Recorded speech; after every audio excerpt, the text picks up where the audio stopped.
guys! Welcome back again to my YouTube channel! Ito na naman tayo sa panibagong araw, panibagong video na ating gagawin ngayon. Yes, today is Monday. Diyos, anong araw nga ba? Hindi ko alam eh. Basta ngayong araw na to, may gagawin tayo panibagong video. Panibagong vlog. So, nakita nyo naman siguro ang topic natin today. At na-excite ako. Sobrang excited akong itakil tong topic na to. Ano daw? Basta yun na yun, di ba? I-discuss, or yun, ang ating topic ngayon. At ang ating topic ngayon ay unang sahod ko sa YouTube. Actually, matagal ko ng sahod to.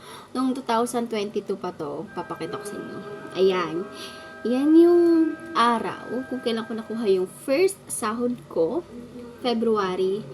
Last year, 2022. Ngayon ko lang siya vlog kasi ngayon lang ako sinipag. Charot. Tsaka ang dami ko kasi pinapapanood na yung first sahod nila. Eh, nainggit naman ako.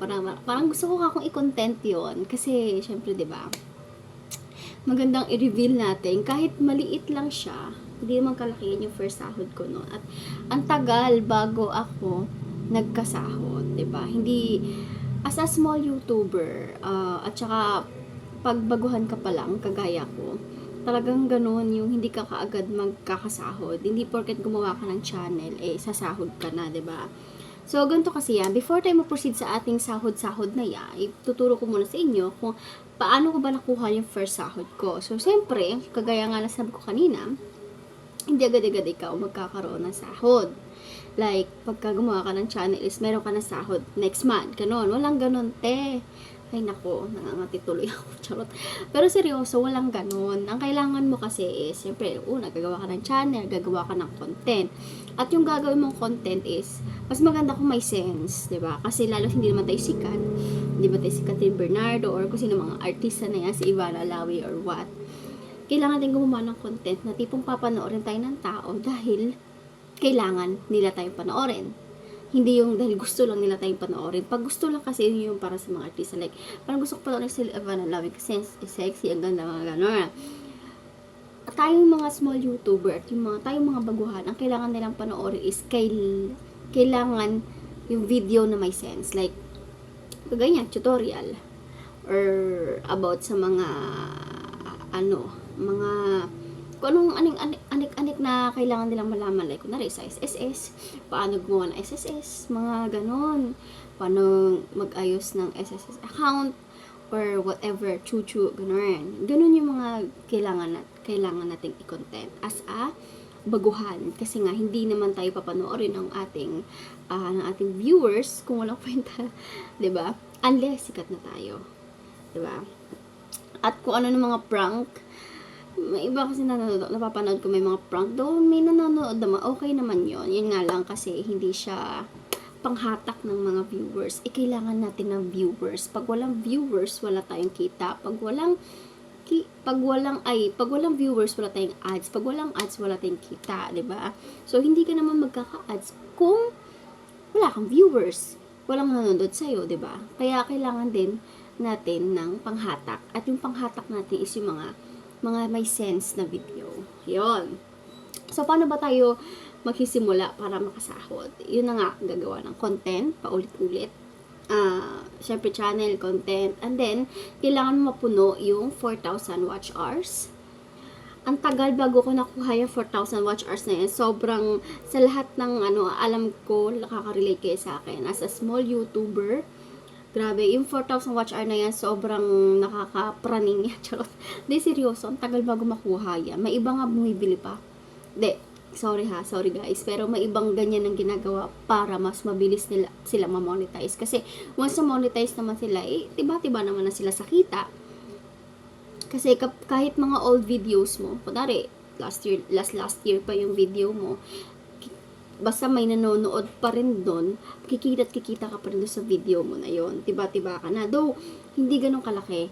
By the way, guys, unahan ko na kayo. Pag nag-YouTube kayo, huwag niyong iisipin agad yung kita. Kasi kung ganun ang iisipin niyo, walang mangyari. Kasi hindi ganun kalaki ang kita sa YouTube, sa totoo lang.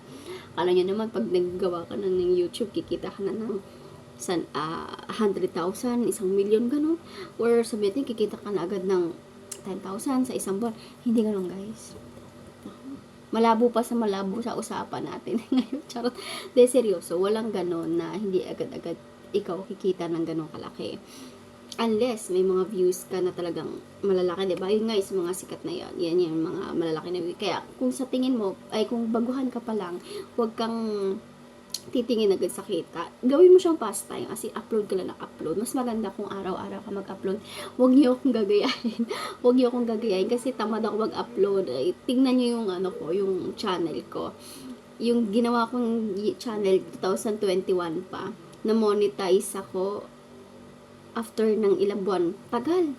Halos almost a year yata ako na monetize. Tapos, hindi ko matandaan. Basta, tagal bago ako na monetize. And then, kumita ako sa YouTube. First sahod ko, February 2022. Isipin mo yun, March 2021 ako gumawa ng channel. Pero, February 2022 ako nagka-first sahod. Diba? Sobrang tagal. Kaya, at yung sa first sahod na yun, hindi ganun kalakihan yun.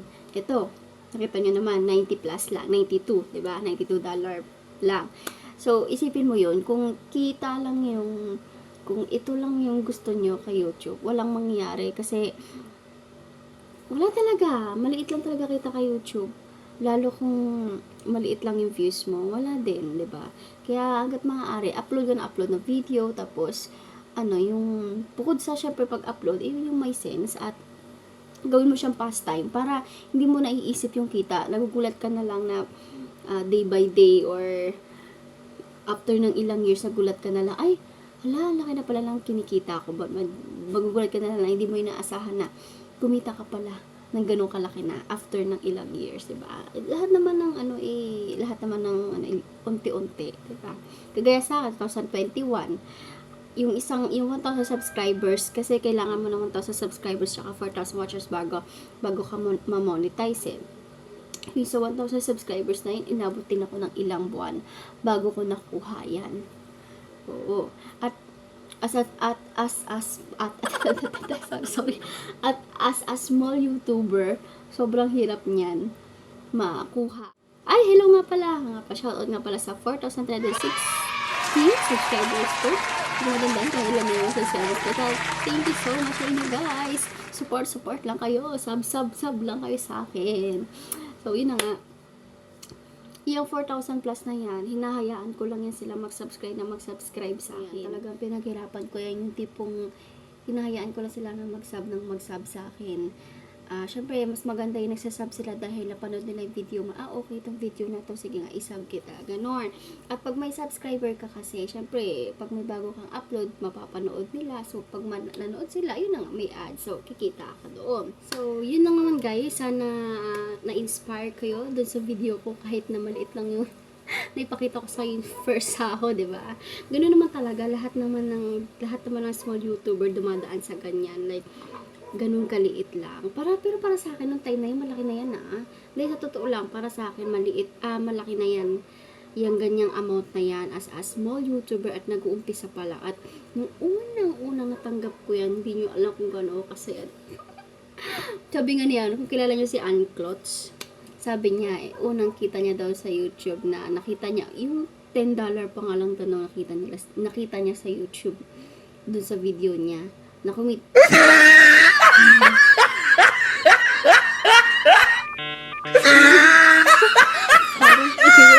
seryoso. Si Ann Klotz, kung kilala niyo si Ann Klotz, diba? Yung nakita niya sa video niya na kumita siya ng $10, ang saya-saya niya yan, diba? So, how much more tayo, diba? Na, ngayon, ang dami ng subscribers, naka-million subscribers na tayo. How much more tayo na mga thousands lang yung subscribers natin. Sobrang saya na natin na kumikita tayo ng gantong halaga. And by the way, syempre, i-reveal ko na rin, hindi lang first sahod yung i-reveal ko. I-reveal ko na rin simula nang sumahod ako 2022 hanggang ngayon. Kung magkano na nga bang kinita ko sa 4,360 subscribers, magkano na nga ba kinita ko? Well, ito lang naman, guys. Yan pa lang naman ang kinikita ko ngayon. So, kung ikikwenta natin siya, almost 50K. almost 50k sa loob na mahigit 2 taon. Magto 2 years, pero yan pa lang as of now. And sana dumami pa, diba? In Jesus' name. And I pray na kayo din sana kumita ng mas mahigit pa sa akin. At sana hindi lang ganun yung kita nyo sa first sahod nyo. Sana mas malaki pa.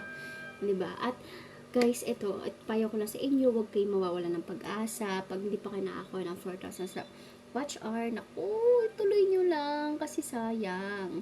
Marami akong kakilala. May mga kakilala na ako na monetize na sila tapos nag-stop. Huwag nyo akong gagayahin na hindi ka na ako ma-demonetize na dahil nag-stop ako. Tinamad ako mag-upload, tinamad ako mag-content. As in before, last year, nung sumasahod ako, as in weekly ako nag-upload once a week. As in, nag-iisip talaga ako ng content. Hindi ako pwedeng mawala ng content. Kahit anong video. Minsan nga wala na rin kwenta yung ina-upload ko. Basta makapag-upload ako. Pero hanggat maaari, turo ko sa inyo may kwenta yung video nyo. Kasi kung walang kwenta, wala rin manonood. Pero yun nga, dahil nga wala na akong maisip na content. Kahit ano na, basta may content ako once a week. Tinamad ako kasi parang naisip ako ba yan? Wala naman ka ako kung ma-content. Ano i-content ko, 'di ba? Kaya hindi man ako marunong mag-prank. Hindi rin naman ako tsaka ayoko ng prank. Hindi ako mahilig sa mga prank. Gusto ko yung gaya ngayon yung nagsasalita ako na parang nakikipagdaldala lang ako sa inyo na parang kausap ko yung sarili ko, 'di ba? Gusto ko yung ganon. Pero yung mga prankers, ewan ko, baka magawa ko rin yung balang araw. Charot, pero hindi ko alam. Pero hindi ako mahilig. Hanggang sa tumigil ako, nag-stop ako, at tumigil na, nag-stop pa, 'di ba? Ayun. Mga ilang buwan ba? Hindi ko matandaan kung ilang buwan ako nag-stop, pero parang almost a year. Almost a year ako nag-stop. Tapos sabi ko sa asawa ko na, tignan mo nga yung YouTube ko kung may kung may ads pa. Kasi gusto ko sanang mag-YouTube ulit, mag-vlog ulit. Kasi bago ko tinanong sa kanya, tinignan ko na parang bigla lang ako napaisip na, tingnan ko kaya AdSense ko kung may kita. Mapapay, nagulat ako, may kita kahit wala akong ginagawa. As in, almost a year na walang upload. Seryoso yan, walang halong biro, walang upload. Pero kumita ako ng wala akong ginagawa. As in, kahit upload, wala akong ginawa. Nagulat na lang ako. So, biglang napaisip ako, wow. Ang ganda talaga mag-YouTube. Kasi kahit parang passive income mo siya, no? Kaya sobrang thankful ako at hindi ako demonetize kahit na tagal ko hindi nakapag-upload. Kaya huwag niyo akong gagayahin, guys. Tuloy-tuloy lang kayo. Huwag kayong mawawala ng pag-asa. Huwag kayong tatamarin. Huwag talaga. As in.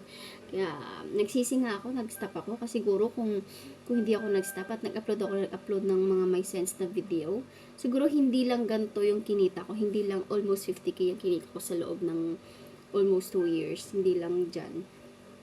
Kaya, yun lang guys. Yun lang naman guys. At salamat ulit sa pakikinig. Sana na-inspire ko kayo. And ulitin ko, huwag kayo mag-stop. Bye!